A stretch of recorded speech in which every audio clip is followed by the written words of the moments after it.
ফেলে দেয়া প্লাস্টিক বোতল আর কৃষি বর্জ্য দুটোই এখন হতে পারে খাবার তৈরি কাঁচামাল। যুক্তরাষ্ট্রের ইলিনয়ের গবেষকরা ইঞ্জিনিয়ার্ড ইস্ট ব্যবহার করে প্লাস্টিক বোতল ও কৃষি বর্জ্য থেকে পাওয়া যৌগকে প্রোটিন সমৃদ্ধ 3D প্রিন্টার স্ন্যাক্সে রূপান্তর করছেন। মাইক্রোবাইটস নামের এই পরীক্ষামূলক খাবার তৈরি হয়েছে প্লাস্টিক বর্জ্যকে নতুন খাদ্য উপাদানে রূপান্তরের লক্ষ্যে।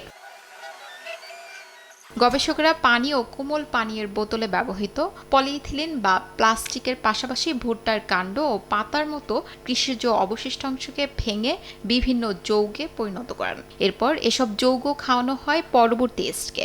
ইস্ট সেই উপাদানগুলোকে প্রোটিন ও অন্যান্য খাদ্য উপাদানে রূপান্তর করে। পরে সেই প্রোটিন ব্যবহার করে তৈরি হয় 3D প্রিন্টেড কুকি।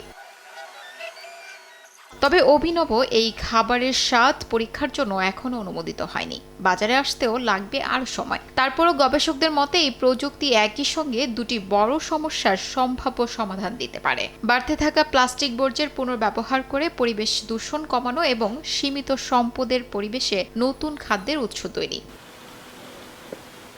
এছাড়াও গবেষকদের ধারণা, ভবিষ্যতে দুর্যোগ কবলিত এলাকা, সাবমেরিন কিংবা মহাকাশ মিশনেও এমন প্রযুক্তি ব্যবহার করা যেতে পারে। এমনকি আর্কটিক মরুভূমি বা একদিন চাঁদ কিংবা মঙ্গল গ্রহেও কার্বন সমৃদ্ধ বর্জ্যকে খাদ্য উপাদানের কাঁচামাল হিসেবে কাজে লাগাতে পারে মাইক্রোবাইটস। শিউলি রোজা, সময় সংবাদ।